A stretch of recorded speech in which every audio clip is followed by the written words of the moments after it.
one. Name something I ain't done. Name a body that's my type. Air Jordan, I'll take flight. I'm next level, I'm franchise. I'm top tier, I'm that guy. I'm the man of the year. I'm a man with no fear. I think like I'm a shark. The way I move so sharp. This program is brought to you by Hungry Jack's and Bunnings Warehouse.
This program is brought to you by Hungry Jack's and Bunnings Warehouse.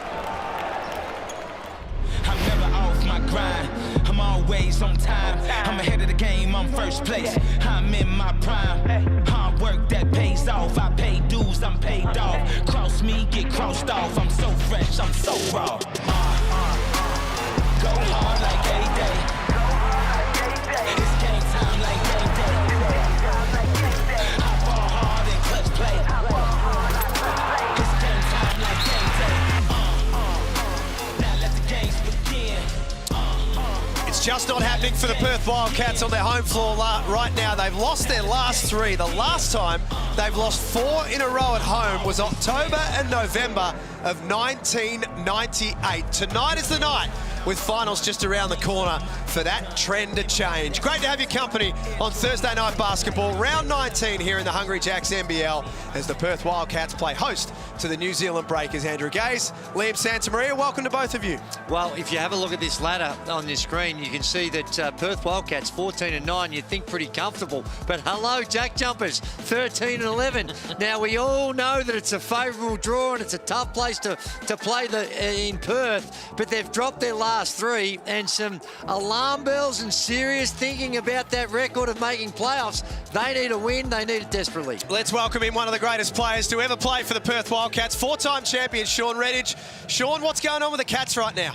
Well, look, the 2 things they need to do. They need to increase their defensive intensity and effort. You know, they've only caused 8 turnovers during these last 3 games, which has been pretty tough to be able to create some easy chance points for them. But they also need to get the Red Army into the crowd, whether it be a big play on defense or on offensively getting a huge dunk, something to get the red crowd creating this intimidating factor here at RAC Arena.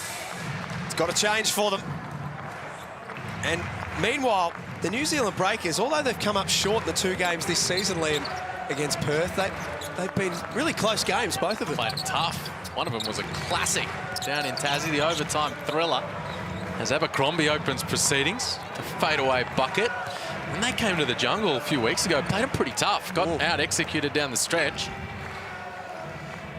In that game, New Zealand had 34 points at quarter time. A lot discussed about the Perth Wildcats and their form.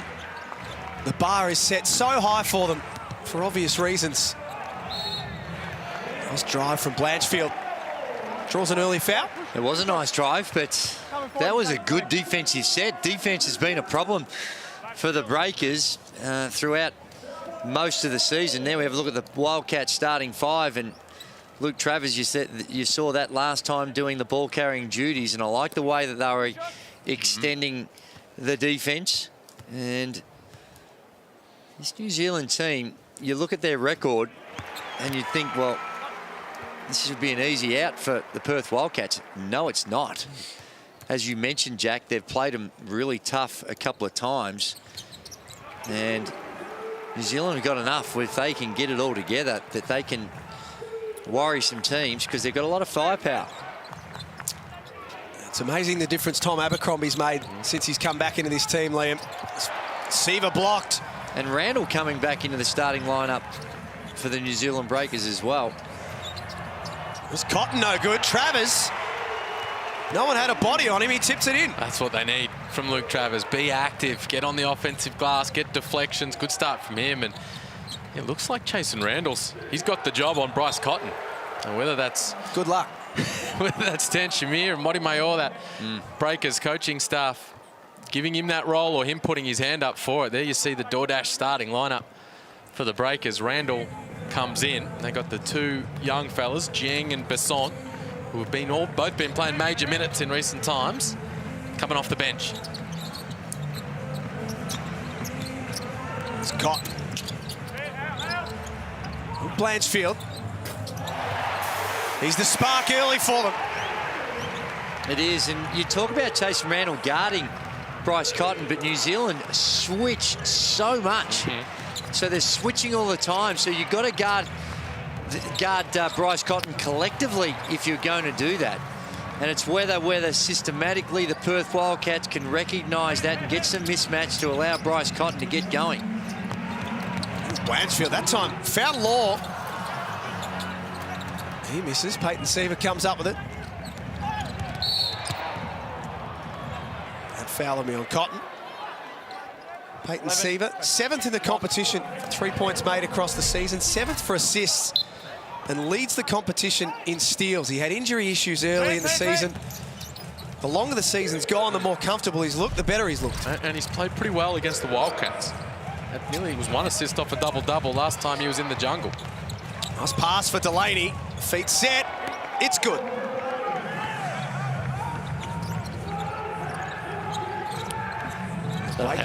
Excuse me, but that'll help Finn Delaney, who we all know how good he can be. Hasn't had the season which he would have liked. Had some injury issues, which pretty much every break player has had to go through at some stage. Scoreless last game, Finn Delaney. 86 games in a row he had scored.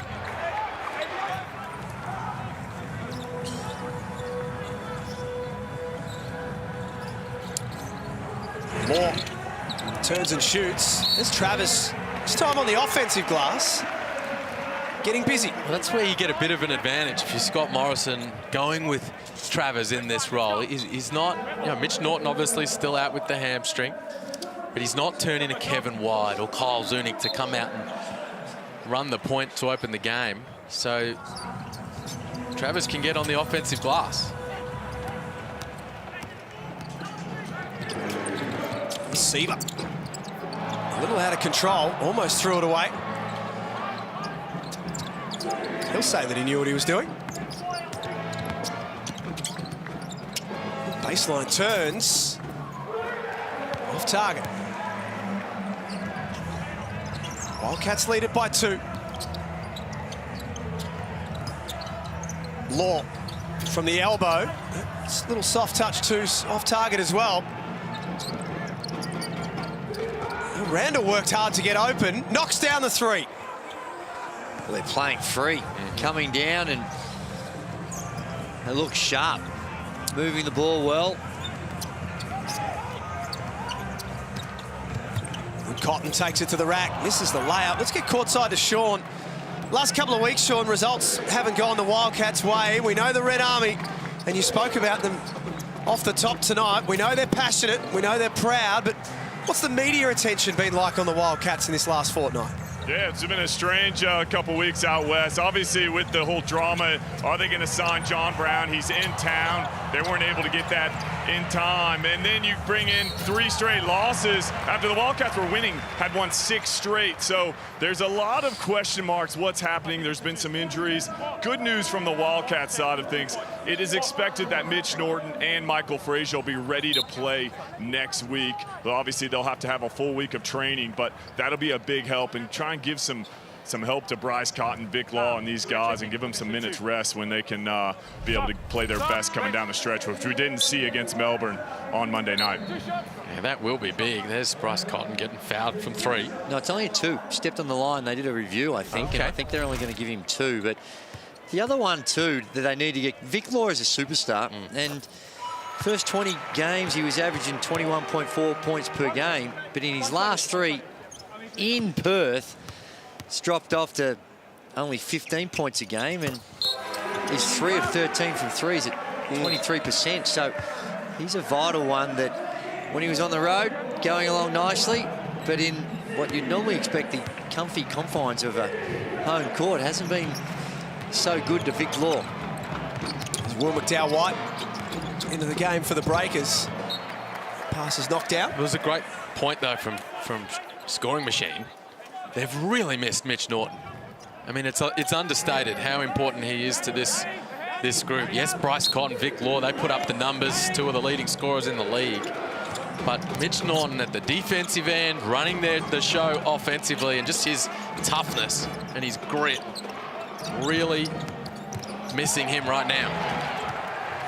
There's Kyle Zunic getting some first quarter minutes, the DP.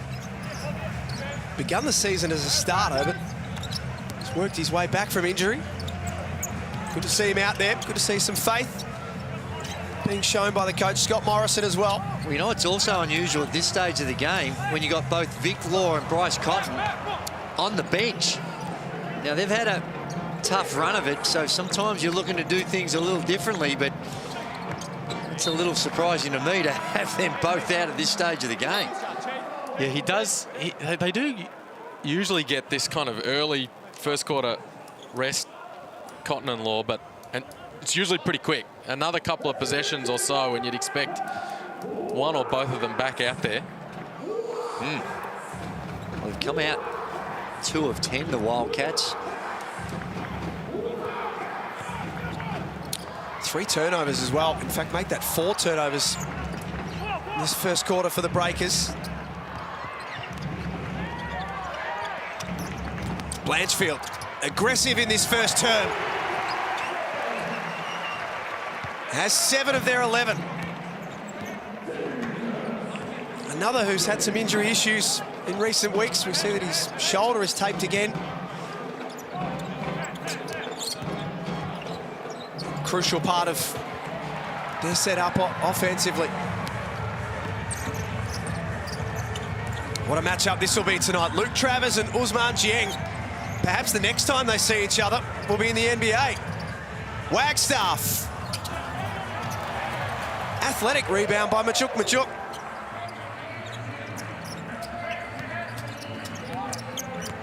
There's Travers, the find from Zunic, outstanding. Had to thread the needle. Beautiful bounce pass to Travers. And the whole John Brown thing, the John Brown III and bringing him in, I don't care what Scott Morrison says, that does cause a little disruption within the group. What did you think about it? Huh? Scott Morrison, I should say. What was it? What were your thoughts on it? Everyone's got a view on... I have no problem with if you're making the change, but the way in which I think that they tried to keep some sort of secrecy about it all, it is what it is, and it's unrealistic to think that that's not going to have an impact on the other guys in the team. You've got 2 guys coming in, and although you may not... Your position, if you're the other guys and not one of the imports, you think, well, I'm still going to be on the team, but how your role is going to change and the impact, you start second-guessing yourself. It's something you've got to deal with. Mind you, I think that based from what I saw of John Brown III, I think it was going to be a good... Would have been great. It would have been a good change, an appropriate one to give them a better chance. For sure. Didn't work out. The challenge for them now, Drew, they've just got to turn the page. Correct. On that whole episode. And move on. This is the squad. They were rolling at various times throughout the year. They were 9 and 5 on the road. Dan Shamir's not happy. It's a day ending in Y. Been a frustrating season for him. Frustrating couple of seasons. Now there is John Brown III sitting on the Wildcats bench. Next to Michael Fraser in a Wildcats polo. That's not easy to do. I did it when I had to go play it in Italy. Had to roll up, import already there, and papers aren't clear, and you're sitting around training with a guy that knows that's going to get the boot. it's awkward. It's a little uncomfortable. What would be the thinking behind doing that? Well, what I've been hearing out of the Wildcats camp is that he's been great. They've really loved his energy and his personality around the group, and he and Michael Frazier, ironically enough, have actually really bonded as Hodgson scores underneath through the contact. Wildcats out by 7. I can't imagine he's going to be around for long. No, he's got other things to move on to now because it's not happening here. But in the meantime, they want his energy around the group on the bench. Speaking of energy, Matt Hodgson's having a good couple of weeks, starting to find his spot in this rotation. Sean, again, what has been the discussion around John Brown III? Well, look, it's an interesting, especially if you're in Michael Frazier's shoes. Obviously, someone coming in to the game, possibly going to replace you, didn't go through. I actually think Michael Frazier, I spoke to him before the game. He's pretty excited to get back out on the court. He's feeling pretty good. And I think a lot of the pressure is taken off him. And I think he's going to come out, finish this season pretty strong. And he could be a key guy for this Wildcat team. Kind of like Melbourne United, throw in that third guard and create some defensive havoc. And I don't think we've seen the best of Michael Frazier. So a little bit less pressure on him might help his game towards the end of the year. Well, it'd be big for him because he's really struggled offensively over the second half of the season. He had a patch, though, at the start of the year. Remember, they got off to that 4-1 start at home, the Wildcats, and they were up and about, where he was playing an important role. Never really hit his straps offensively, but as a perimeter defender and as a guy helping out on the glass, I mean, there was a 6-game stretch where he had 6 or more rebounds in every one of those games. So if he can come out and recapture some of that form and have a bit of impact at that end of the floor, he'll help them. Put your feet in, please. Thanks. Matt Hodgson, 11-6 on Monday in the loss to Melbourne. Wait. Another who's had a disrupted season with injury, suspension along the way as well. As your man has checked into the game, Chewy, Hugo Basson. Nice.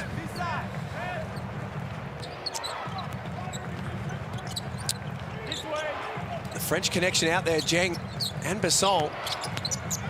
Is Delaney turning the corner? Well, he might have lost his footing. McDowell White fought for it, got it back. And Wetzel scores off his second field goal attempt. Mate, nice finish, but Finn Delaney with a beautiful penetration in the wraparound pass.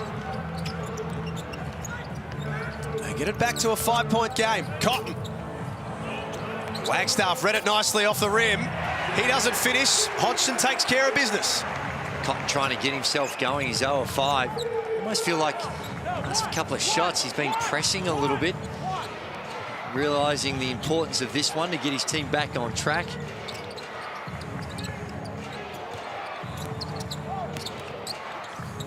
McDowell White couldn't score. Here's Kevin White, 35th birthday today. Shout out to Kev. Been a mainstay here in the Hungry Jacks NBL.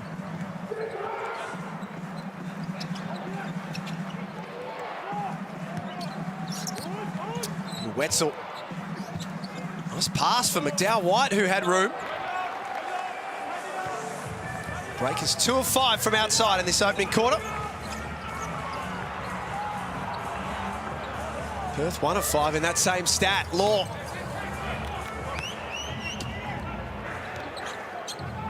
Hasn't reached any great heights this opening quarter. Not so far. Good effort by Perth Wildcats to restrict the New Zealand Breakers to only 12 points.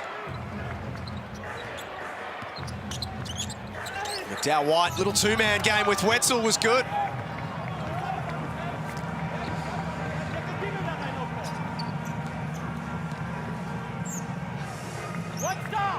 Wildcats lead by 5.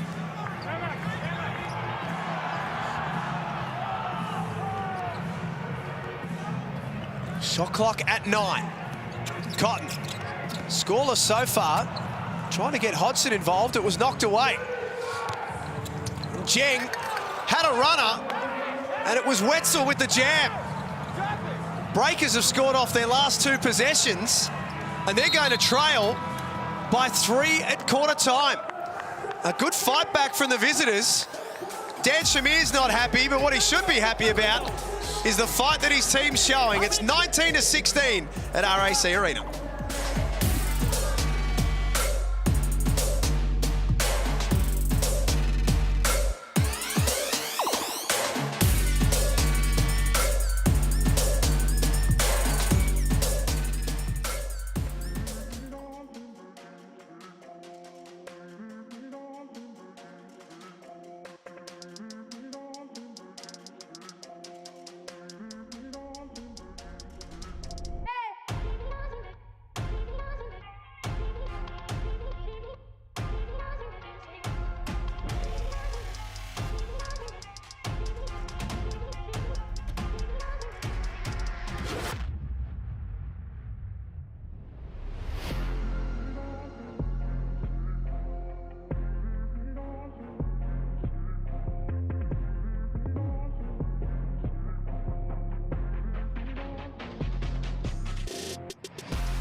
It's quarter time at RAC Arena. The Perth Wildcats are a team who need to change the form line that they have right now. They've lost their last 3, but they lead it at quarter time, 19-16. The winner of our $50 Kmart gift card is Katie Clark. This is Oliver at his 2nd ever Wildcats game. Loves bopping along to the music and smiling at all of the people sitting around him. Good on you, Big O. Based on what we're hearing, it's a good thing he's got the headphones because music is loud and can be a little distracting. Such an old man comment. I don't want a bit of music, but the 12-inch mix of every song, we're constantly there. Gee whiz. You just play Steely Dan in your own time. And well, like I said, it's good in spades, but in certain sections. But, jeez. Oh, I tell you, they'd be happy with that first quarter, the Breakers. Yes, down 3. Wetzel down low here. Too long in the paint, so they turn it over. But that was a good defensive. Could you keep the Wildcats below 20? Yeah. Pretty happy. This is the highest scoring team in the league. And the Breakers have had all kinds of struggles defensively. And for most of the season, and especially over the last couple of months, they've defended well for just 1 quarter. Yep. And what if they can stretch that out, put 2 or 3 good defensive quarters together, they're going to be in this ball game. They tick that box in that opening term. They've lost 9 of their last 10, the Breakers. They've been in a lot of those games. That's the frustration for them. Again, we're really sympathetic, obviously, to their situation. But they would be frustrated the fact that a lot of those have been winnable. Delaney steps into the 3, not that time. Travers coast to coast, nice find. Majuk runs the lane and gets rewarded.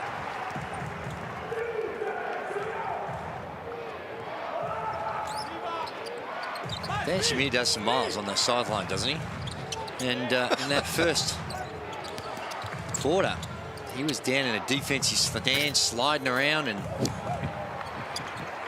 just doing his thing on the sideline. And I think it's important when your team's just playing for pride, when they see that passion and enthusiasm. Now, sometimes he walks a fine line by going too far, but that passion and enthusiasm that he's showing and the care factor when the season is all done as far as your prospects, I think it's important. And I think he realises it too. And I think a lot of his histrionics on the sideline has got to do with just making sure that he tries to draw some of that emotion out in his players. Got to create your own energy. Correct. You're on the road all season long, every single game, either in someone else's arena or behind closed doors.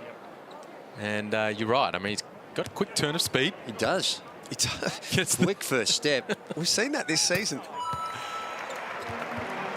And this is Vic Lord trying to get himself going. Spoken about, he's been a bit quiet in recent times. Hasn't scored over 16 in any of his last 3. There, he's still the 3rd leading scorer overall for the season.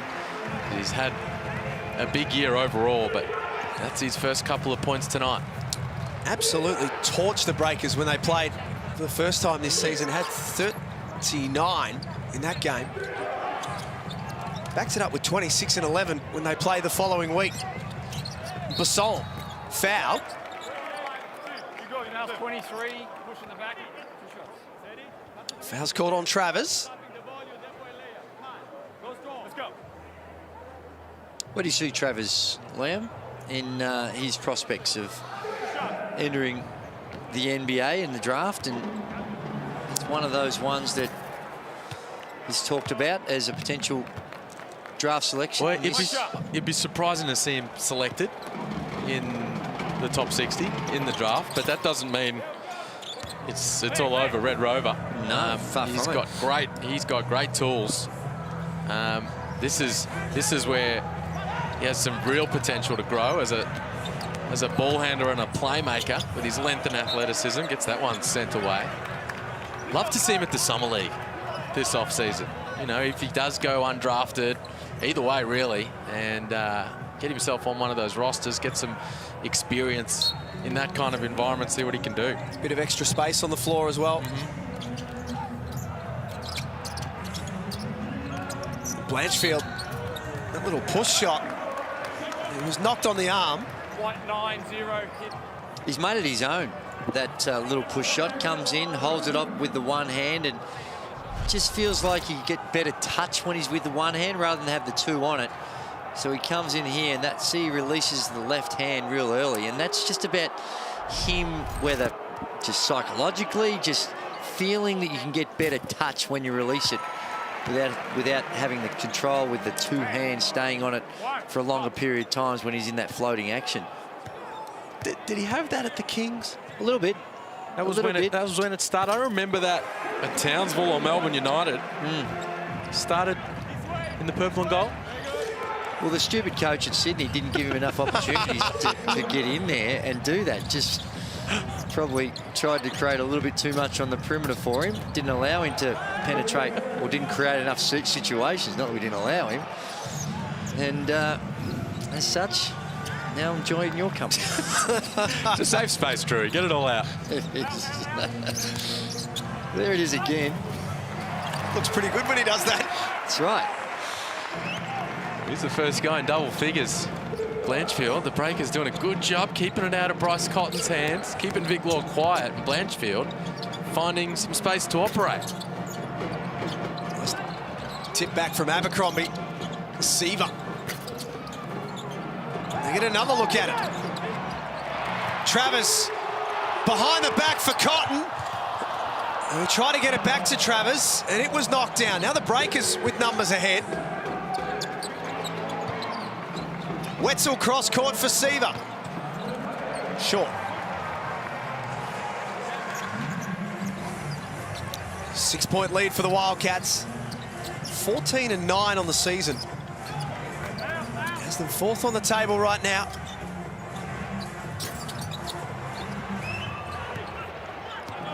Their run home, particularly in the last round, Illawarra and Southeast Melbourne in the last round of the season, the Wildcats. Tough finish. Both at home. There's pluses and minuses to that, but one thing it does do is gear you up into that playoff environment, because there's likely not to be a huge break between that last game and your first playoff game. So how they treat it, depending on whether or not there can be positional changes. It might be one where they're looking to give them guys some rest, but still a lot to play out before that. Southeast Melbourne, if you missed the earlier game tonight, going down to Melbourne in the throwdown, that's going to make their finals aspirations pretty difficult now. Scott Morrison's seen enough. The Breakers just won't go away. It's a 4-point margin. Just getting good looks. They're getting to their spots, finding Wetzel there, pick and roll, rolling to the rim, and ticking the scoreboard over. All a little bit too easy, not enough resistance, and Scott Morrison wants to chat about it.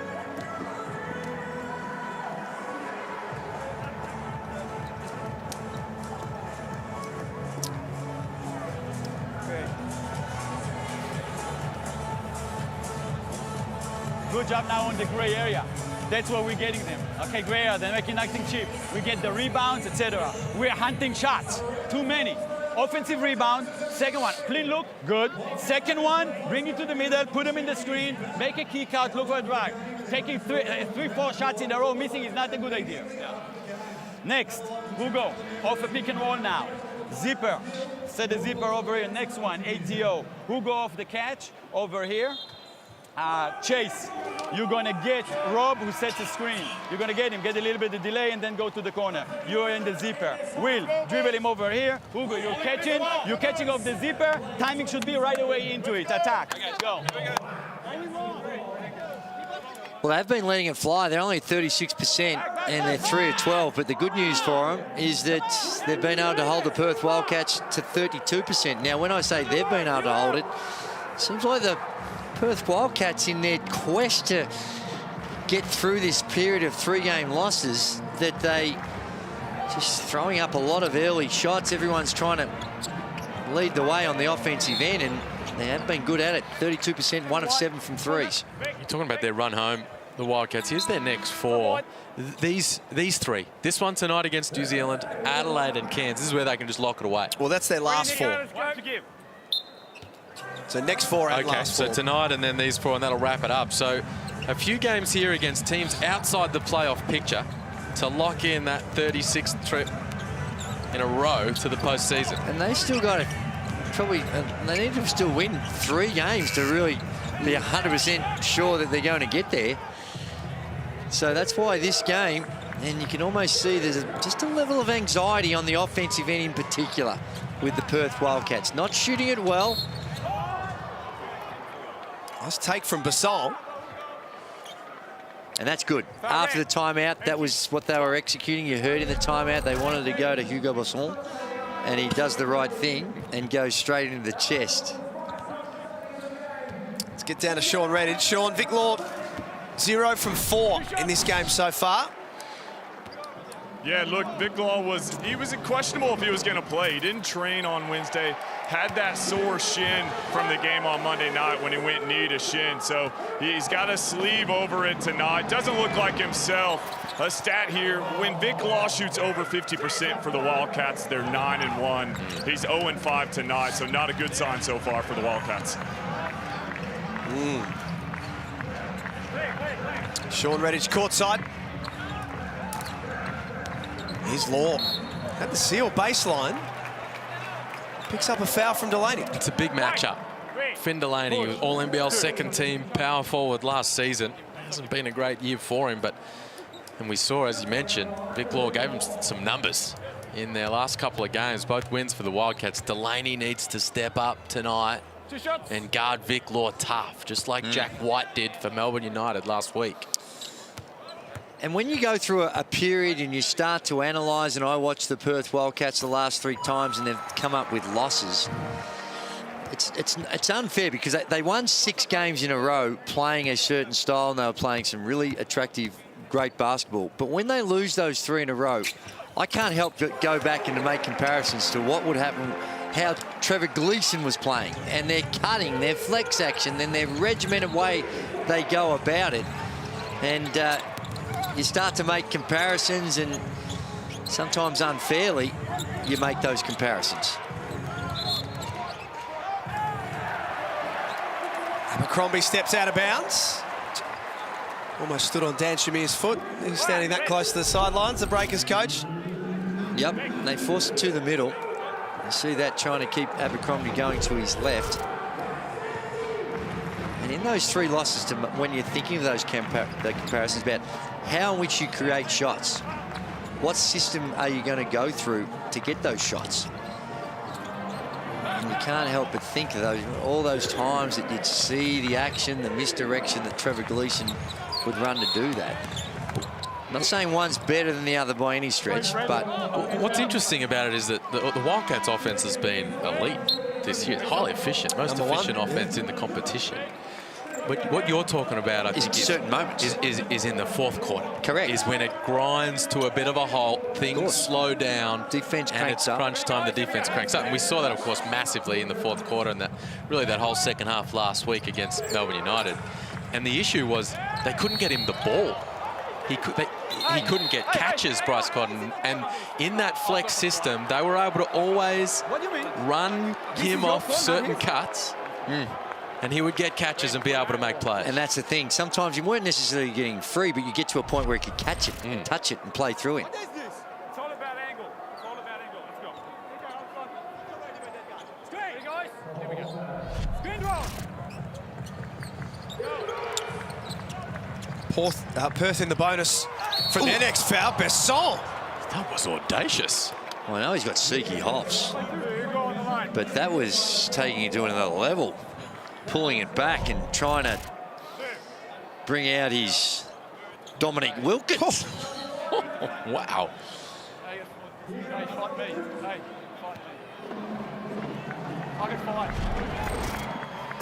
Majuk having none of that. He said, I refuse to be on a poster.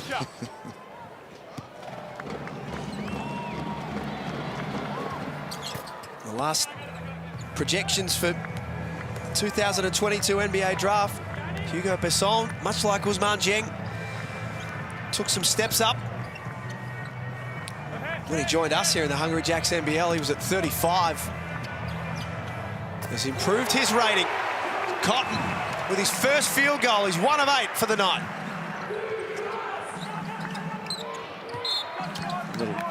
Stepped out of bounds. Looked like he had a little shuffling of the feet before he put it to the deck as well. You know this play. Come on. Come on, you.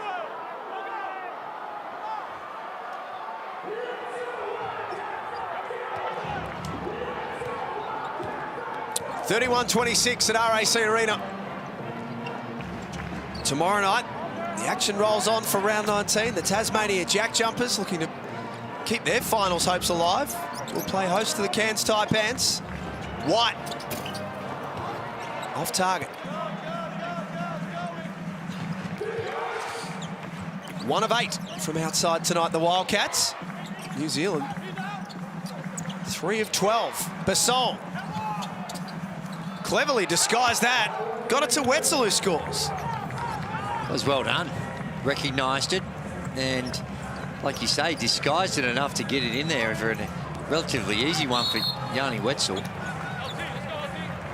Yanni Wetzel is a star in this competition. He's 5 assists, got the 10 points here, 6 rebounds, but he, to me, can be a starter on a championship winning team.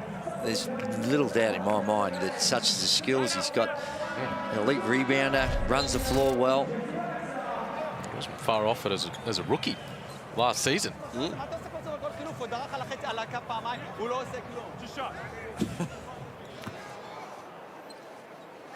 Just going into a bit of different language there, was it? It was. Well, I couldn't understand it.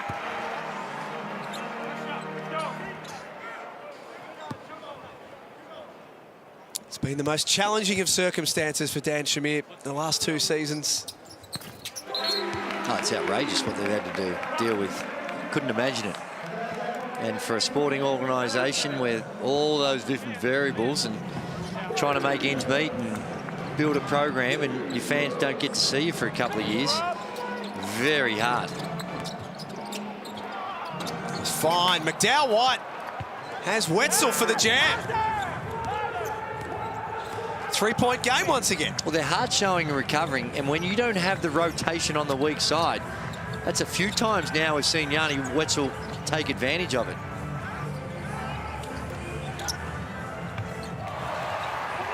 They get their look from underneath the Wildcats. There's Hodgson.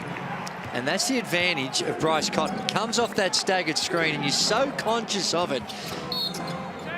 Hodgson's man comes forward to help. And as such, that slip becomes a relatively easy pass and catch and two.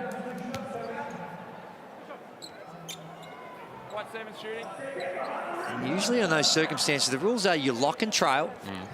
And if he shoots it with you swiping from behind, you live with it. If he curls, then you need the help from the big. But when the big comes forward to help, that's when you start to get some problems if you're trailing and you're not switching. Missed a couple of games this season. Will McDowell-White with concussion. Made a hot start to the year, Liam, but since he's returned to the team, he just hasn't quite been able to find his or get his spot back. No, you're right. Had that. Jeez, what did he buy for? Was it 27? 7 made triples against Adelaide. They got up big in the first half and let that one slip away. And he was in a bit of groove at that time. He and Hugo Besson were on a bit of a heater. But you're right, over the course of the year, hasn't quite been able to find his groove consistently. Coming out of contract in a couple of weeks' time. Still only 23 years of age, Will McDowell-White.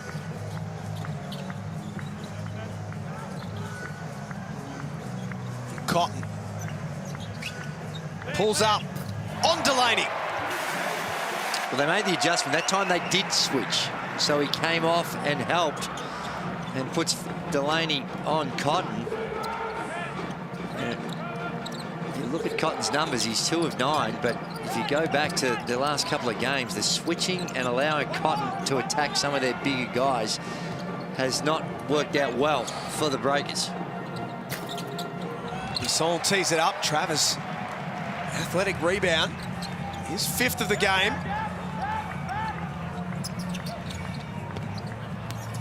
Blanchfield gets baseline. Cotton, yes! That's the worst thing you do. He just made one coming off a staggered screen with a switch, and now a lucky break, really. Todd Blanchfield throws it into the rim, and it bounces nice for Travers, who kicks it out for a wide open one for Bryce Cotton. And now he's 3 of 10. He's got 10 points, and the job becomes all that much more harder. Second player for the Wildcats into double figures. This is where he's at his absolute most dangerous. Bryce Cotton off those offensive rebounds. Here's that play, Blanchfield. Ball gets tipped, and then bang, Travers. Wasn't an offensive rebound really in the end. It was a loose ball that he grabbed. He found his shooter on the arc. Not sure if I thought it all through, but I think we can get to it. Having the ball in the wing, where am I going with from there? Bring it up here? Yep. Okay. The guy who sliced through is here now. Okay. Okay, so he's going to go back through. Oh, yeah, okay. Okay, BC will come off. They'll pitch it back to you. Double-double. Understand? If they don't top block, you just go score. Hey, one time we're 12 hot. Be aware of the second pass. One trap and then we're back. 1, 2, 3. We got red, Jimmy, go. Wildcats coach Scott Morrison, senior assistant coach Mike Kelly. Mike Kelly there jumping in at the end, talking about what they're going to do on the defensive end. And on that on-ball screen, they're going to look to trap it or hard show, jump on it and stay on it. And then just the one time, he said, just trying to be disruptive. New Zealand Breakers like to go through their pattern and being disruptive to throw them out of it. Makes it a little bit, well, there you go, extended pressure. Seaver beat the trap. Oh, McDowell-White. That's how you attack it. Beat the pressure in the backcourt and then get on the attack. Big finish from McDowell-White at the rim. Breakers get a bucket out of that timeout.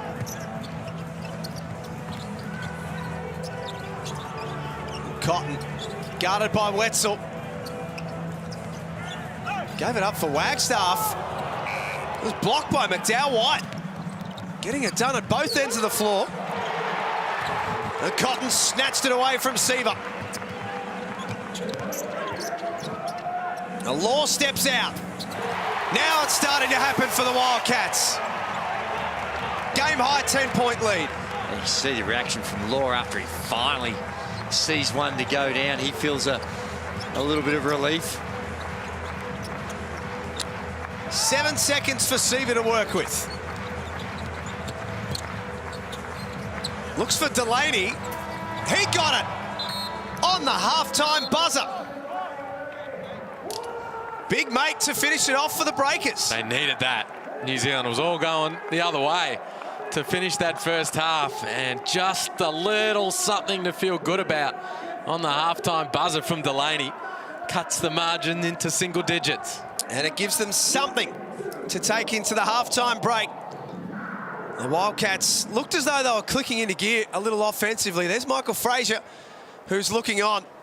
But let's get courtside to Sean Redditch. Well, with the sharpshooter, Todd Blanchfield, you guys held them to 36 points in the first half. You've been giving up 30 points in the first quarter of the last 3 games. You happy with your defense this time? Yeah, for sure. You know, it's been a real focal point for probably the last 2 weeks. You know, we were okay last week, but each week we've got to continue to get better. So tonight's much better, but, you know, basketball's 2 halves. You were up at halftime against the Melbourne United. How do you get a win against New Zealand Breakers here in the second half? It's got to come in the same concentration we did from the start. You know, score's got to be 0-0. And these guys they're dangerous. You know, they're a very good basketball team. I think their record speaks a lot better than what sort of team they are. So they're dangerous. We've got to come in, stay focused, and continue to play the same way. Thanks, Todd. All the best second half. Awesome. Thanks, mate. That's the job ahead of the Perth Wildcats as they head for halftime. They lead 44-36 in the Hungry Jacks NBL.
Great to have you with us for Game 2 of our Thursday night doubleheader. RAC Arena in Perth, the venue. The Wildcats lead at 44-36. At times they've had a double-figure lead, and every time it looked as though they were going to push away Andrew Gaze, the Breakers found a way to be in the contest. They did. They found a way to hang in there, and their shooting percentages tapered a little bit in that second quarter. The turnovers are killing them. They've got 9 of them.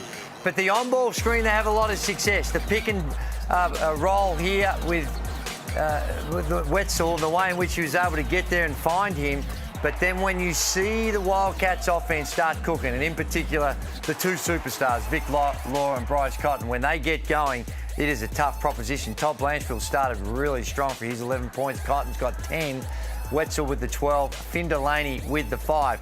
The New Zealand Breakers are just trying to hang around. Yep. They've got to hang around, keep a tight, hostile environment, and they're trying to shorten this game and make it a 3-minute game at the end of the game rather than a 40-minute game. And by and large, they've been pretty good at that, except for the turnovers. The 3-point shooting is an issue, 4 on 3 of 13. Rebounding, they've been solid, and assists, they're moving the ball, and a lot of those assists are coming from the on-ball screens with the roller. So it's been a solid half by the New Zealand Breakers. Can they hang on, and can they keep in touch? That's going to be the big question. A lot of that's going to have to do with their defence. 44-36. Defence has really been their problem all season long, hasn't it? Liam Santamaria is in the analysis centre. Liam, what have you seen from the opening half? Well, just what you guys were talking about, the defence and the rebounding for the Breakers. That's what they've got to get done if they're going to hang around in this one. And let's have a look at this play from that first quarter. 5 offensive rebounds for the Wildcats in that first quarter. You got to get the little things done against the Wildcats in the jungle. You got to block out and rebound. So here the shot goes up from Bryce Cotton. This man, Ousmane Dieng, you've got to get a body on Jesse Wagstaff and hold him out of this rebounding contest. He just a little shove, he grabs it, up it goes. And here you can see right here the big fella, Matt Hodgson, has been able to slip in front of Hugo Besson, and that's easy money for the 7-footer. Now, Drewy, come on in here. The 2 plays that the Wildcats ran late in that second quarter to get Bryce Cotton going. It is. Well, the thing I love about it, it's a good old-fashioned shuffle cut. Look at Luke Travers running a shuffle cut. There's a bucket, but it's this stagger screen coming off. Now, if you're going to switch and you're switching here, the guy guarding Cotton's got to get underneath. That is too easy, and he's coming through. And yeah, we've taken away Cotton, but I've got circles going all over the place here. But when you see the slip there, that's always going to be on. That's just being prepared and getting ready for that action. Okay, you do eventually run a nice little shuffle cut. You're going again to the same action, and why wouldn't you? So they come, and this time here, early switch. But here's your problem. Finn Delaney now has got to guard Bryce Cotton. They've lived off the games they've already played right now. Bryce Cotton loves going against the big guys. Finn Delaney's a decent defender. No disrespect for him. But when you've got Bryce Cotton being able to shake and bake and pull up so quick, he gets some distance, he goes at him, he's retreating, he's worrying about it, knock it down. Finn Delaney has got to take that away from him. If you go back, what he has to do is close out and say, if I'm going to get beat, I'm getting beat with him going to the basket and relying on help. But just stopping, and you see him retreating here, meet him here. Don't drop. Contest. Make him shoot it from here. Or, okay, you're going to be vulnerable. He's going to go by you. But that's the lesser than having him stop, pop, and hit threes. Come on, Liam. Keep up, my man, because that's what he can do, and he's been doing it his entire career. Didn't know all of a sudden it was Liam's segment and Drewy just took over and completely dominated. Sorry. 44-36 at halftime. We're back with a second half after this.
Great to have you with us in the Hungry Jacks NBL. It's half-time. The Wildcats leading 44-36. Let's get courtside to Sean Redditch. Yeah, well, that first half, it wasn't pretty basketball, but the Wildcats are sitting with the 8-point lead, and they got to be pretty happy knowing that their two superstars are 4 for 15 in Bryce Cotton and Vic Law. They got going there late in the second quarter, which will be a worrying sign for the Breakers. But on their side, they just got to keep battling, put pressure on the Wildcats. They've had 3 straight losses, so they're going to be feeling it coming in to this third and fourth quarter, knowing they need to get a win. They got to get the Red Army into this game. Just haven't quite taken it over at this stage. Sean, while we've got you, I'm told that there are some fairly important people in the stands tonight at RAC Arena. Yeah, a lot of NBA prospects here. Luke Travers, Osman Dieng, and Hugo Basson. And we got Primo Brezic there from the Cleveland Cavaliers looking at those 3 superstars. And we also got Adam Tatalovich there from the New York Knicks. So a lot of NBA talent here, and the scouts are coming out to see them. Fantastic. Thank you, Sean. I think I saw Lockie Reed's head in the crowd as well. Who's he scouting for? Do we know? Well, he just basically runs Perth now. Basil Hood. He's Channel 10 scout, isn't he? Just trying to find out all the goings-on. Also just happens to be one of the best sports broadcasters in the country. No, he does a terrific job. Absolute star. Superstar. 44-36. Hugo Basson 5 points at halftime. Ousmane Dieng 2. We didn't really see a lot of the French connection. Well, Dieng only played 4.5 minutes. Picked up a couple of fouls. Delaney pulls the trigger on a 3. The Perth Wildcats are the best third-quarter team in the competition. They averaged 23 points in this term. Unfortunately for the Breakers, they're the second worst team, averaging only 18 points. Law with his back to the basket. Oh, spin baseline and scores. It feels like a statement you could have made about the Wildcats for the last decade. Yeah. The third quarter, especially at the Jungle, is when they come out and typically snap the neck of their opponents. And that's the challenge for the Breakers here after the half, to try to stay in touch. Turnover number 10 for the visitors.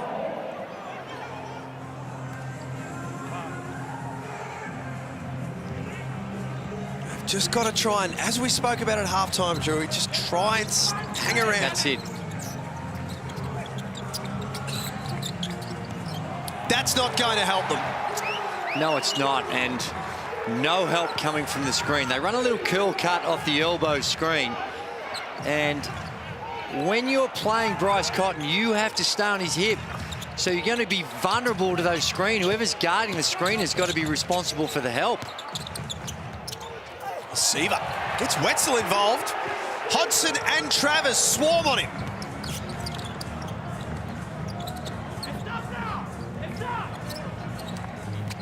Cotton just started to warm up at the back end of that second quarter. Hodgson had the size advantage. Good find. Dan Shamir calls a timeout. The Breakers are still in the change rooms. Well, they are, and there's a simple switch up the top. The little has to guard the big, and normally you're looking for another rotation before it happens. So we see there's the little curl cut off the elbow screen, and no help whatsoever. You are on an island. If you're trying to lock and trail and they curl and cut off that screen and you get no help from the screener, you just got to hope that somehow or other whoever's guarding the ball gets the deflection and can somehow stop that pass, because you're beaten. There's Mitch Norton, another one that would bring an extra element, particularly on the defensive end.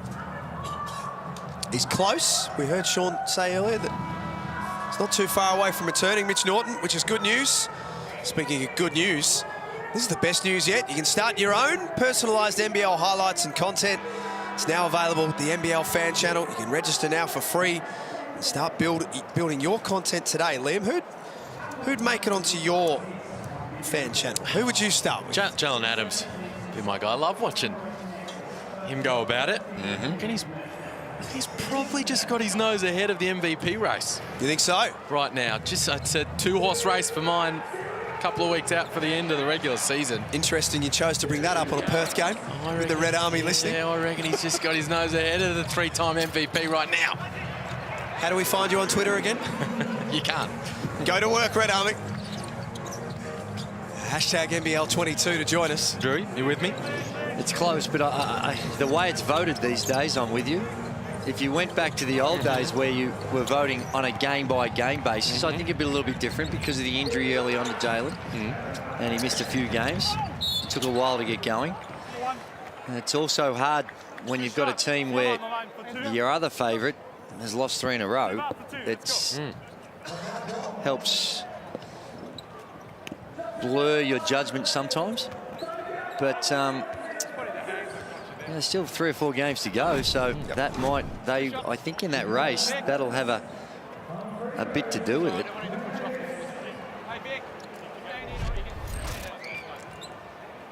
You look at Mitch Norton, and and I mentioned myself, and he does, he comes and brings elite defense, but this season in particular, he's also bringing some offense, averaging 10 points a game, shooting at 51%, 34% from the 3-point line, as opposed to his career numbers of 7 points and 41% from the field, 32% from 3. So in the last few games in particular, there are some times where they might have been able to benefit from his offense. He's found his groove on how to play off the attention given to Bryce Cotton and Vic Law. That was a funky finish from Todd Blanchfield. That was a lucky finish. That's creative down the lane. But he's one of the best cutters in the league, Mitch Norton. Works well off the ball. Yes, can space out, and he's getting better at knocking down the open 3, but his work getting down into the dunker's spot and cutting to the rim at that career-high 26 in the win over Melbourne United, doing a whole bunch of moving off the ball. Travers drags it back out. Hodgson had to go and find it, did. Went for the patented reverse dunk, it missed. Tip-in doesn't go either. 52-38 at RAC Arena.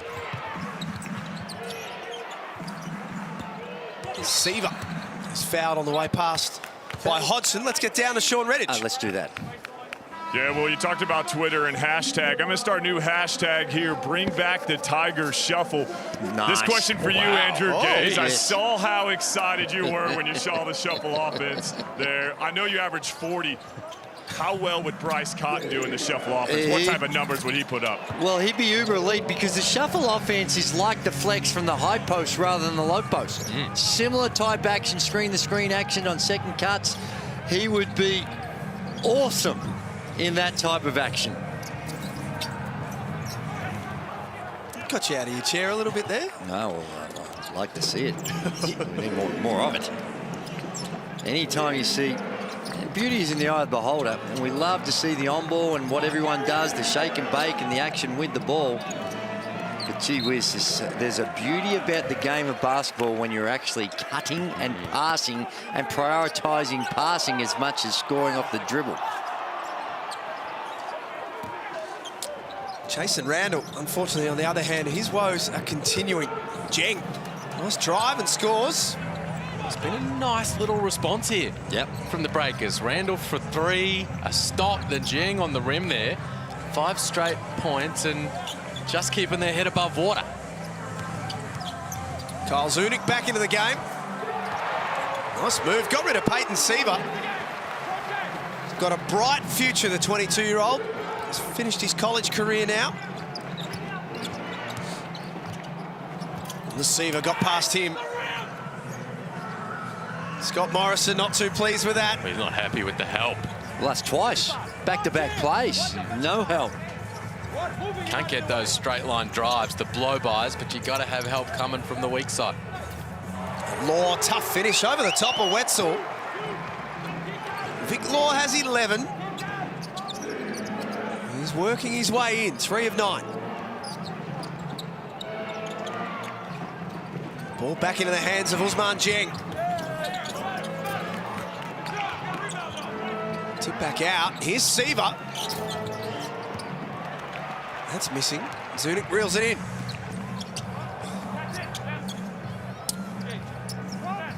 We tick down to 4.5 minutes to play in the third quarter. Zunic puts the ball on the floor. That's long as well. The Breakers will play Sunday in Bendigo, country Victoria. There's Jeng. Splash. Now, can they get a stop?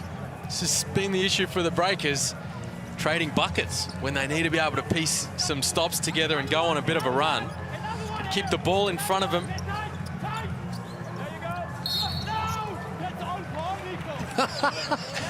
Wide, 11. Look how quick he moved there. Come on, soft right for a ring. Come on, don't let him play soft. Side. That's on ball. He's got his challenge, doesn't he? He does. He does. Doesn't have a great record with the challenge this year, it's got to be said.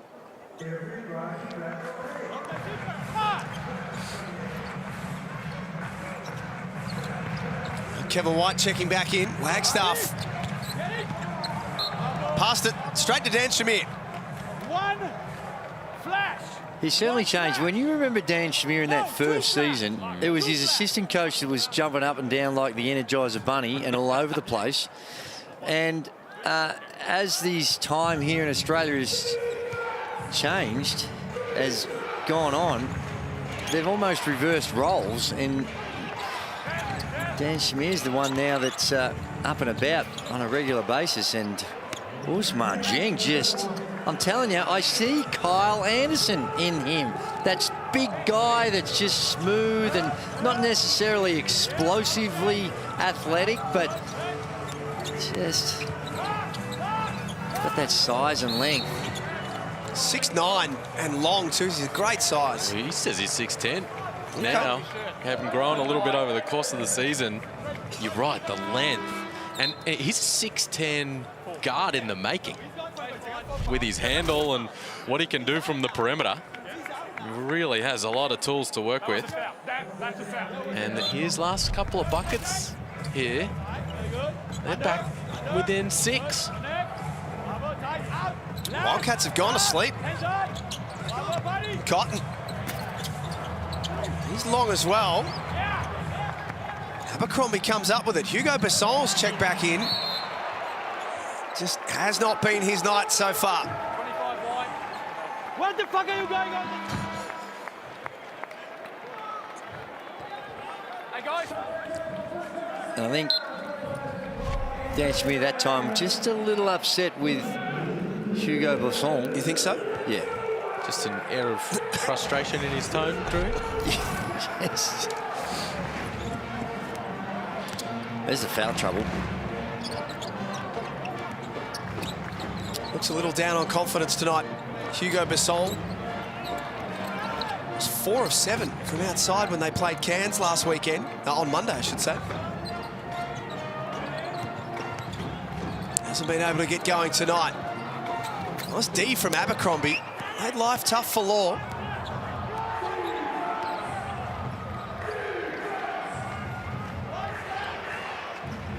McDowell White. Here's Besson, her hands back off to McDowell White. Shot clock at 6. They tried to find Low rolling to the cup and made a mess of it. Well, he missed the open man. The open man was Randall on that Spanish action, picking and popping to 3, and they try to force the issue down low. The Breakers turn it over. There you see, there's Randall popping out the top. He was open. Too many red bodies in the paint. We're going the other way.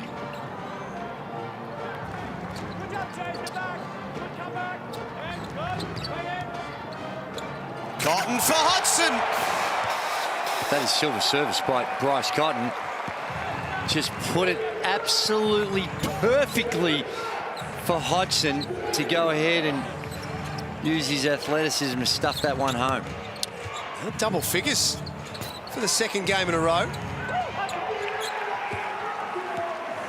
Come finals time, how important is Matt Hodgson for this team? Well, he's big. He's been He's starting to play quite well. He showed some real signs in that loss to Melbourne United the other night. Big hit there from Kevin White. They're going to need that entire supporting cast stepping up. You know, Vic Law and Bryce Cotton, they'll be there. Don't worry about that. They're big-time players. Blanchfield's got to knock down shots. Hodgson's got to be a presence on the interior. Wagstaff, White, all those guys are going to need to help tick the scoreboard over and be solid at the defensive end. Well, how's the improvement of Hodgson from when he was at the start of the season? He looked out of shape. He was just a foul waiting to happen, which is what we've seen of him for a fair chunk of his career. But as the season's rolled on and he's got into shape, got healthy, he's demonstrating how important he can be. He sits down now. Who's going out, please? Hey. Who's going out? Come on, guys. Let's hurry it up, please. They're trying to ice you or something like that. 2 shots. Taking that starting position from Majuk, who was there when the season began.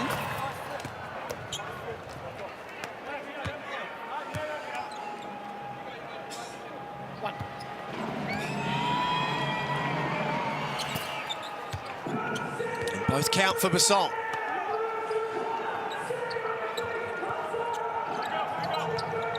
And less than 90 seconds before three-quarter time. It's a 5-point lead for Perth at the main break. They've been able to expand on that. Fans on their feet at RAC Arena. Law over the top for 2 more.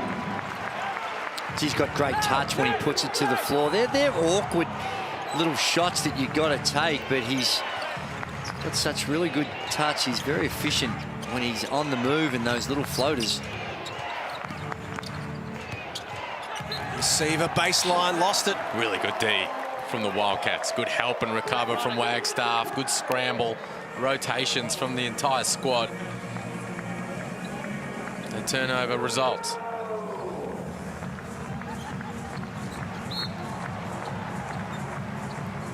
Breakers have a foul to give. Number 1.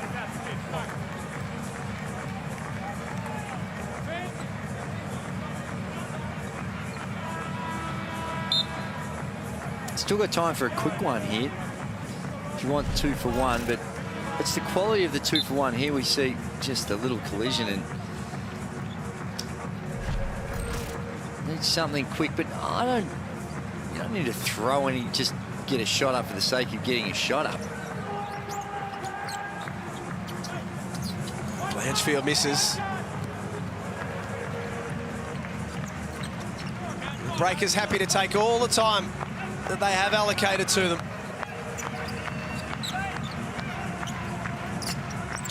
They trail by 11 points. Nice find. Seaver for Wetzel and 1. Beautiful. It's how they need to execute. Wetzel's so dangerous as a pick and roll target, and that combination is really tough to guard. Good timing on the little drop off from Seaver. He dives really well. He reads the spacing and the timing of the ball carrier, and he's got great hands.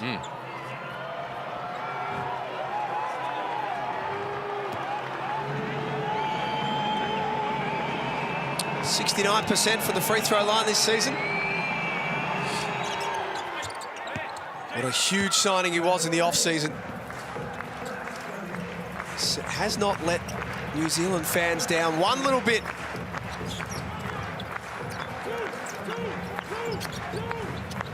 Last play of the quarter. Cotton.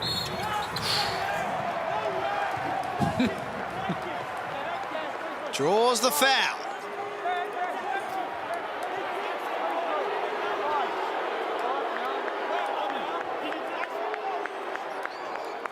Fair to say the Breakers aren't happy with that. They don't like the call. He's saying that Bryce Cotton kicked his legs out. Did a good job moving his feet here. Wetzel was there on the step back, contact on the shooting arm. The legs, he might have kicked his legs out, but there was no contact made with the legs from that angle that we saw. So I'm not sure why Dan Shamir would be referring to the legs being kicked out. Cotton makes both.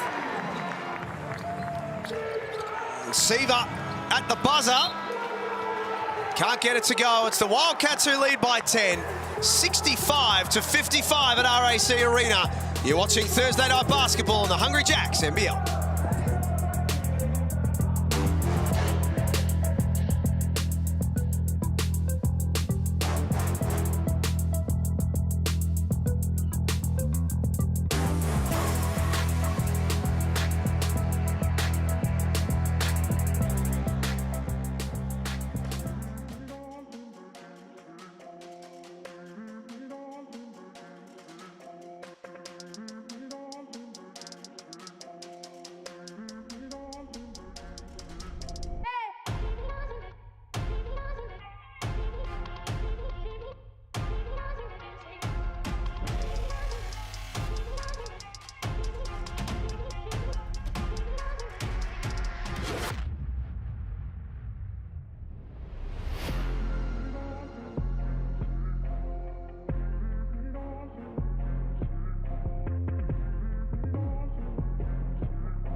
It's three-quarter time, a 10-point lead for the Perth Wildcats.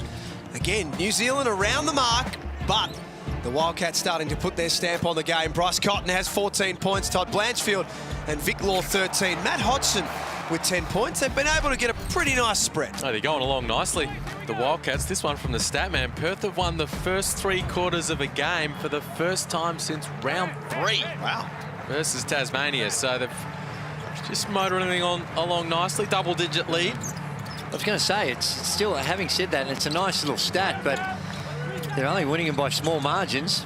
And 10 points, first couple of minutes here, and that's not the start the Wildcats, the Breakers were looking for, but a good start by the Wildcats. Majuk, nice work around the rim.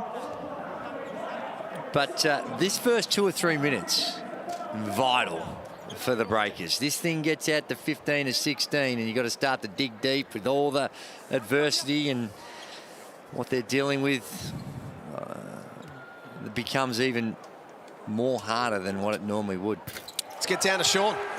Yeah, when you talk about playing for 3 quarters, they've done well for 3 quarters. Scott Morrison really happy with the team, but really urge them. We need to play 4 quarters, eliminate the open threes, and take away any layups. He wanted to play there for Luke Travers. That just goes to show you his growth over the last couple of games as well. Bryce Cotton, Vic Law, Todd Blanchfield out on the court, but the play was drawn up for Luke Travers. A lot of confidence in him at the moment. Well, that's true, and you talk about those threes. They've done a good job of that. The Breakers only 5 of 21 at 20. Let's round it up, 24%.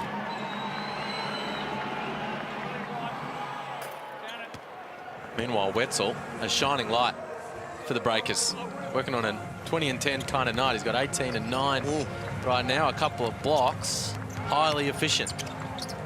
There's Travers, as Sean told us. Getting to the basket. Just goes straight into the chest of Ousmane Dieng. Just with those 4 fouls, knowing that he's got a bit more margin because he's Dieng, and there's a travel call. He thinks he kept his pivot foot down.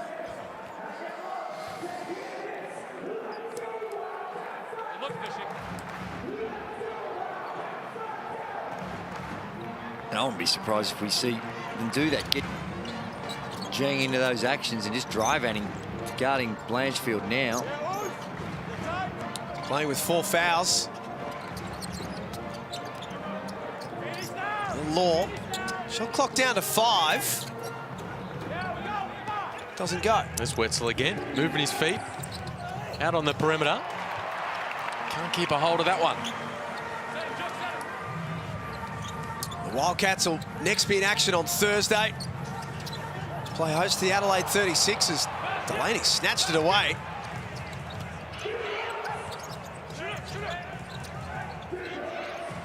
Basson. Down to Wetzel. The help comes. Nice cut from Seaver and the find from the big man. Back to 10. Well, it is, and they're sticking around. And when you look at the numbers, they've done a pretty decent job on the 2 superstars collectively. Between Law and Cotton, they're 8 of 25. And there's an offensive foul. Good couple of possessions. Yeah. Defensively from the breakers. Good job there, Seaver, moving his feet. And the previous possession was nice also. More of this required. Look at the step out and help from Wetzel. Stops the ball, and Basson rotating across. Sorry, it was Delaney rotating across and taking it away. And then here's Seaver sliding his feet, getting in front. Probably got a little fortunate with the whistle. A couple of stops. Something to build on. We've got a coach's challenge on this one. Oh, there you go. Well, according to Liam, they've got a good chance, do you think, Liam? I just didn't think he was quite there, jumping, try to get in front. I don't see a lot of extension of that left arm from Cotton in terms of pushing off. Ooh, there was maybe a little bit. Top right, you can see it. Just a little bit. I'm not sure there's an... I can't agree with you, but I don't know if there's enough in this to overrule it. That could be the issue. We'll get that verdict in just a moment. Coach's challenge is unsuccessful. The call stands on the floor. Offensive foul on Cotton for a push-off. Perth lose their timeout and their coach's challenge. Yeah, there you go. He didn't quite get to the spot to take your regulation offensive foul, but the push-off from Cotton with that left arm got him in the end. Now they've got a chance to cut this thing into single digits, Drewy. Yep. And given they're on a 3-game losing streak, get them into a position where they start thinking about it, get them a little bit nervous, and that rim starts to look a little bit smaller, and you give yourself a chance. Just a reminder, the last time that Perth lost 4 in a row at home was October and November of 1998. Before that, April 1984. It's me. What were you doing in 1984, Liam? I was in kinder. Perth weren't great that season. That was the Melbourne Tigers' first season. Oh, yeah. And they were playing at the Perry Lake Stadium that had a capacity of about 800. So things have changed a lot since 84. Did you give them the business? Can't remember. I think Jay Bremer was the coach going back a long, long time. And they weren't great in 84. Things have certainly changed. As always, another great show at RAC Arena. Travers finds Law. One shot, Vic Law. A good cut from Law along the baseline. Delaney just lost vision. You can see him hanging his head there, saying he's disappointed in himself as Vic Law slipped behind him along the baseline. And there was no ball pressure. Basson was thinking switch. And Wetzel's not high enough, so he's able to thread the needle because there's no ball pressure. If you're going to switch, you should be trying to dig at it and influence the ball carrier.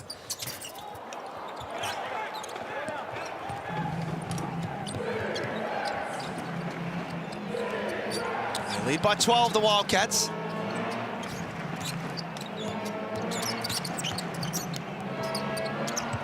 Wetzel. Not that time. Travers with his 7th rebound of the game. There's Cotton. That doesn't go.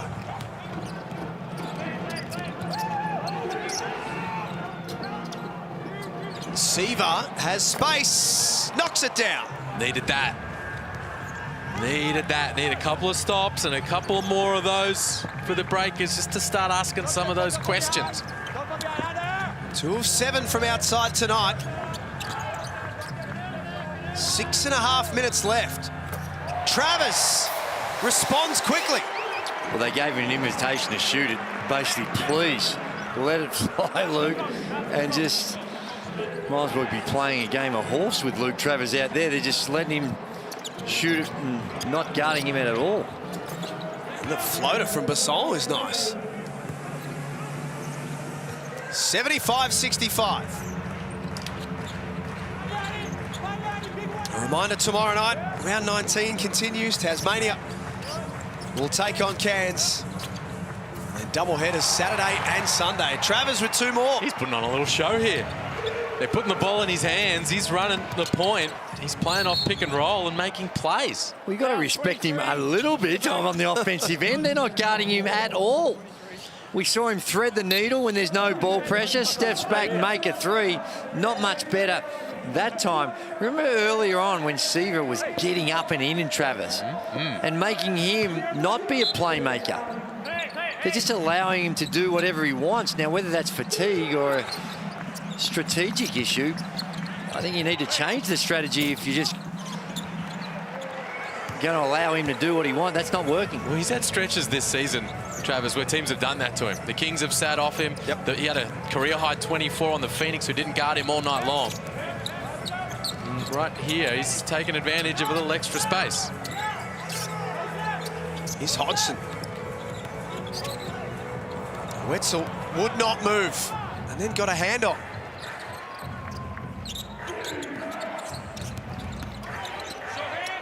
And to the offensive end, he scores. He's a star. 9 boards, 20 points, 9 of 13 from the field. He's another one. He's only 25 years of age. His best basketball is still in front of him.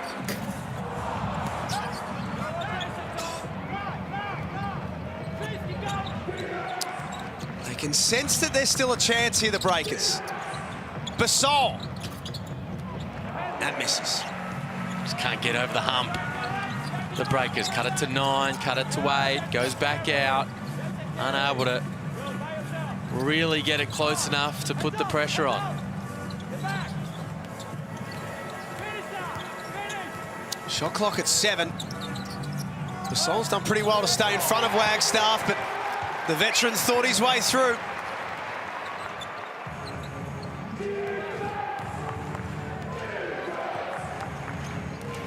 Just cannot get it back into single figures, Liam, as you say. Wetzel and Jeng. Nice finish. Good read. Good give and go from Jeng, and well-timed little drop-off from Yanni Wetzel. Down that end is really not their problem. Yeah, they've missed some shots that could have caused some damage. There's the numbers for Wetzel. Sucking in the oxygen because he's been working hard. 20 and 10 night for him with a couple, 3 dimes and a couple of blocks. And they're getting buckets. They're ticking the scoreboard over. They just can't piece together consecutive stops, make a run at this thing. And Jeng can't make the extra. Yanni Wetzel sits down. Now, that's a surprise.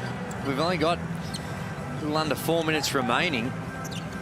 Not sure what the thinking is and why Yanni Wetzel would be taken out of the game at this stage. Law has to send it back out for Cotton.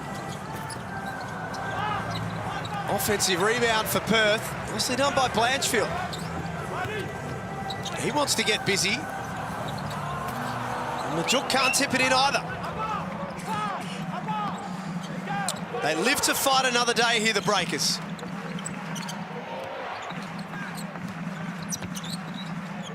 Basson has Rob Lowe. That's why they made the sub. Now it makes sense. All part of the grand plan. It's it. From Dan Shamir. Good stop, big bucket, 7-point game.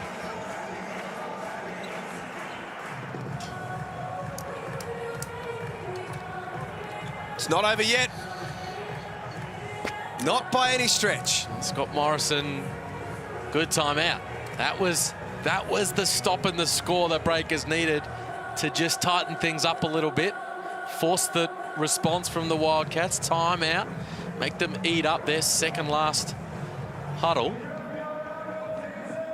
Can they do it a couple more times? That's the big question for the Breakers. They've been in this situation time and time again over the course of this season and just haven't been quite able to get over the hump. They've lost so many close games. This would be enormous if they could pull off an upset in the jungle. Just 5 wins for the season, the New Zealand Breakers. They've endured some heavy losses along the way as well, but they're in with a chance now.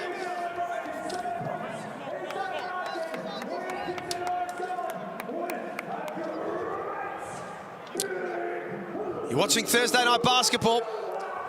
79-72. The Wildcats are being outscored in this fourth quarter. Haven't been able to put them away. They've had 14 points or 12 points, and a couple more really makes it difficult, but they've been able to hang around, and now this possession starts to become a little bit more important for the Perth Wildcats.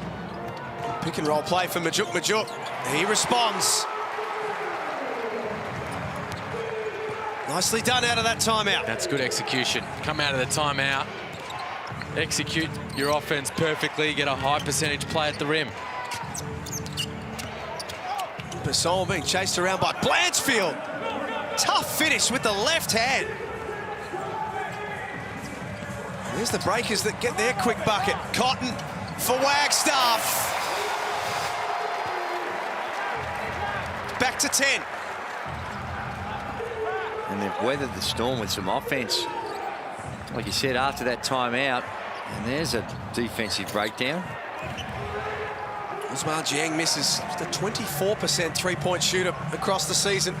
They execute great to get Majuk, an easy one, and then Jesse Wagstaff knocks one down in the corner.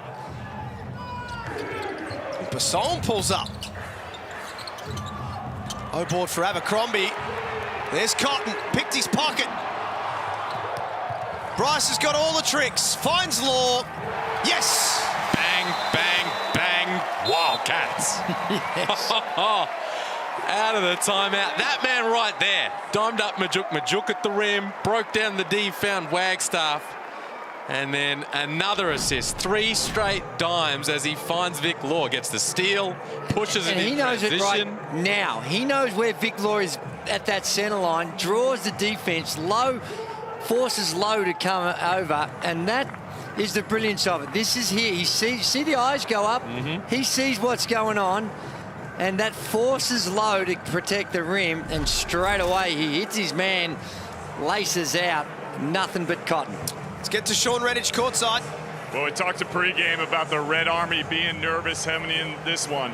They looked up 3 minutes to go. They were on their hands, really nervous what was going to happen, and then some big plays by the veteran Wagstaff, and then they got the crowd involved. The steal by Bryce Cotton, the 3 by Vic Law. Could that be the play to kind of jumpstart the Wildcats championship credentials this year? Well, they need a bit more than that, really, because what they've been through the last 3 games, there's been an element of vulnerability about them on their home court, which has been such a fortress. You start to lose that invincibility, and let's be, they're playing against the last place team. Right, those losses so have there been is some against context, yeah. teams in the top half of the table. Correct, better position teams. So this is really just hold and serve, tick in a box, and they'll be grateful for the win, but I think that they'd still look back on this and say that there are some areas, if they're going to win a championship, they've got to play a lot better than what they're playing here tonight.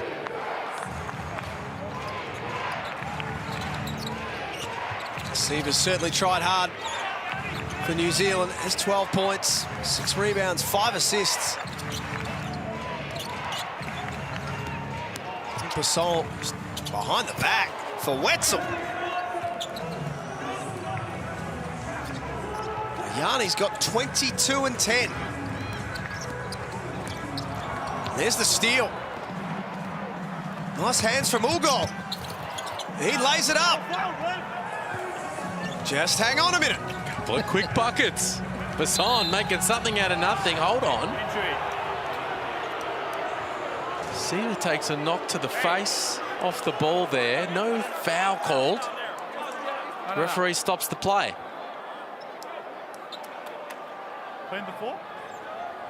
Right four. Scott, watch out. The wet. The floor is wet. Significantly wet. Let's have a look on the replay. Correct. But when you come back, it'll be you. You said injury. Injury? Risk of injury.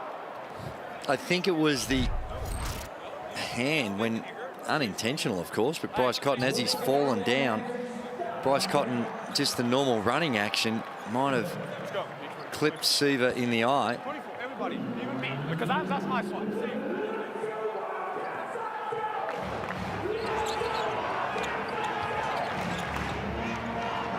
Perth get it in. Blanchfield.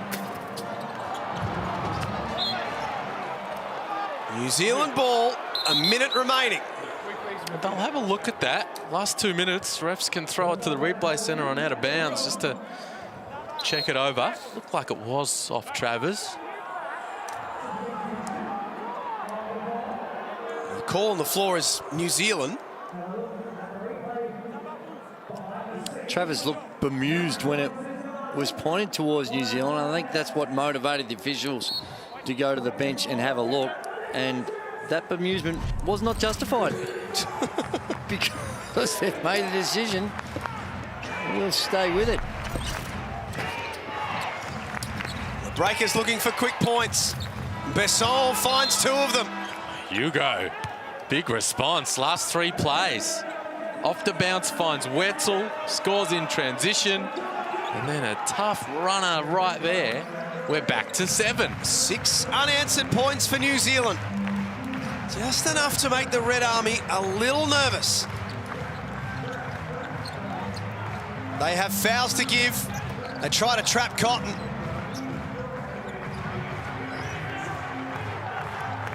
Full clock has been used. Down to 4. Cotton. Got it. Well, he's been spectacular. Look at his numbers. He's only 5 of 16, but when the game got close, 2 of 3 elite level assists. And now when you get a little bit nervous, still in pretty safe hands, but still a little bit nervous, Bryce comes in and knocks down was that a 3? There's a step back, 3 ball. And Bryce is pretty happy with things. 17 points, 5 assists. Trademark step back, and it fires up the MVP chance in the jungle, and I'm here for it. Is he getting your vote? Is he? I'm just saying I like it when the home crowds across the league get behind their guys. He can't get your vote. I want a little earlier tonight. No, I know. Yeah, you said Jalen Adams. There's still some time to go. Don't jump on and off. There's only one man part of this commentary team that does that. It jumps on and off. I love it from BC though. Homicide. Just reminding everyone. Hopefully you're referring to Homicide. Yeah. Because he's prepared to change his mind very quickly. Very emotional with when he sees something good. He's back on the Hawks. I want to. He put him in the bin on NBL overtime a few weeks ago. Don't worry about that. I want to see Kudos Bank Arena. I want to hear some MVP chants for Jalen Adams. For sure. When he goes to the free throw line. In that arena, down the stretch of this season, get behind your guy and let people know who to vote for. Well, I reckon Chase Buford would be the loudest MVP chance because he has been superb once he got going. We saw early on when he wasn't there or not playing at his best, they looked a little vulnerable. And yeah, there's been other guys missing along the journey, but he has been really, really good for the Sydney Kings. Look for the quick score. Law blocks the shot.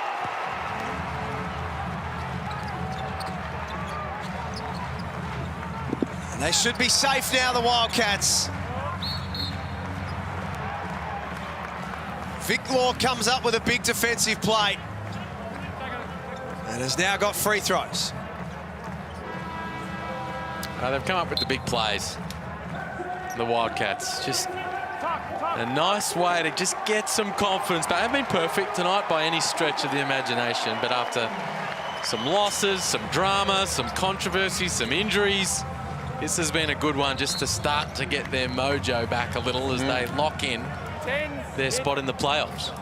But another really good performance, or I should say a courageous performance by the Breakers. They haven't been able to get it done on the defensive end. They've had all sorts of problems taking care of the ball, 17 turnovers.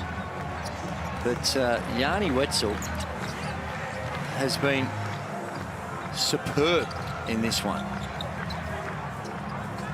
Law against the sideline. Made it safe. It's a jump ball situation. Possession arrow will be with New Zealand.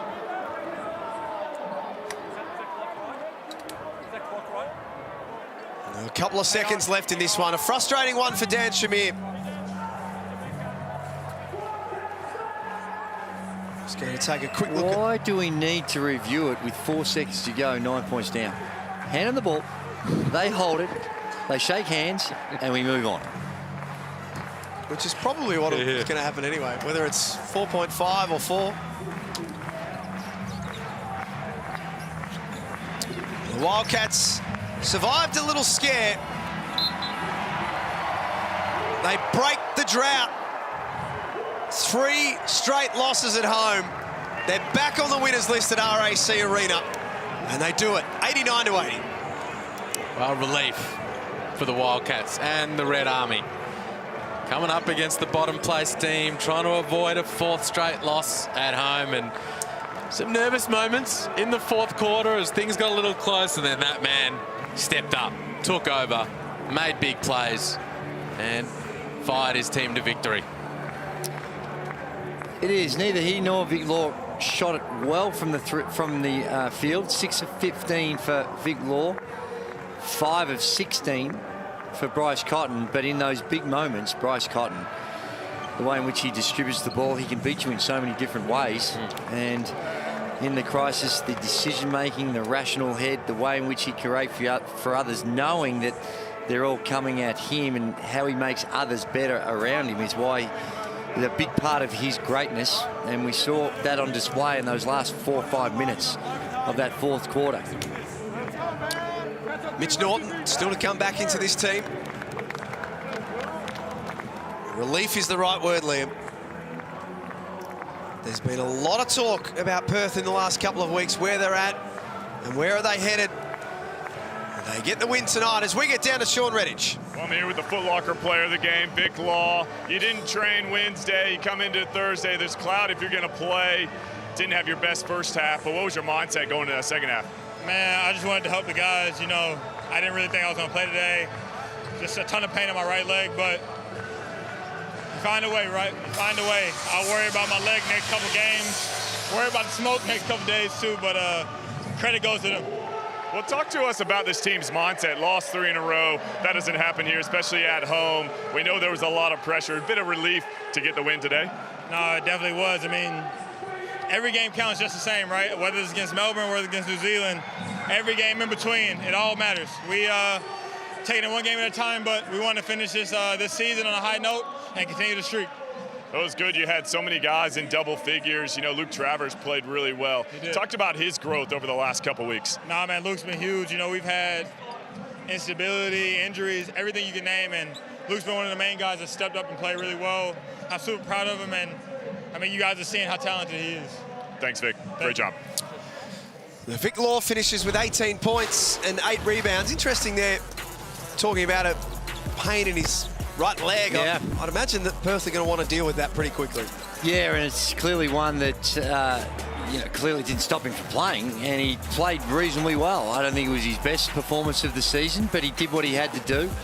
And that mid-range movement off the ball, the way in which that he hits the glass, and there you see some rim protection as well, and there's that off-the-ball movement. He had 8 rebounds to go along with his 18 points. Just a steadying force out there for the Wildcats. Let's get back to Sean Redditch. Well, I'm here with Bryce Cotton. It wasn't pretty out there, but you guys found a way to win. What was the difference tonight after those last 3 losses? I think just trying to be consistent with our energy. When we played United last week, energy was good in the first half, and then we kind of had a lull. So coming out of halftime tonight, we reminded ourselves, like, we're playing good, the energy's there, but let's make sure we don't have any drop-offs. So I think we did pretty well. It looked like offensively you guys got a lot more backdoor cuts, movement was a little bit better. Was that something you guys emphasized? Because you only scored 78 points in the last 3 games, but you got 89 tonight. Yeah, I think it's just, taking what the defense gives us.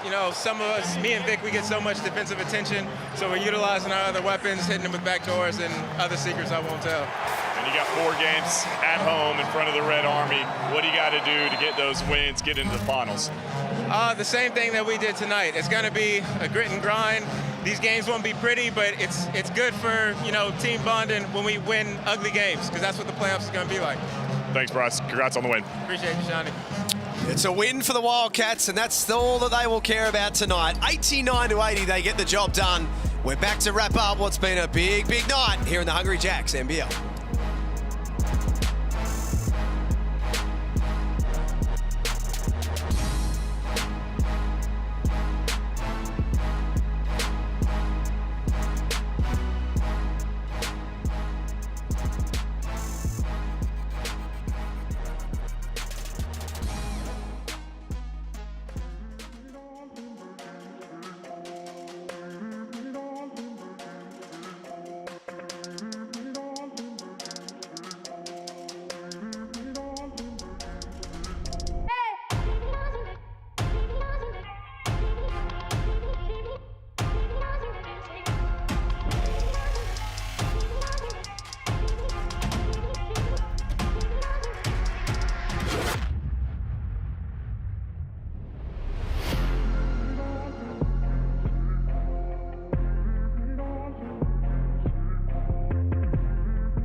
You're watching the Hungry Jacks NBL. Win number 15 this season for the Perth Wildcats, 89-80.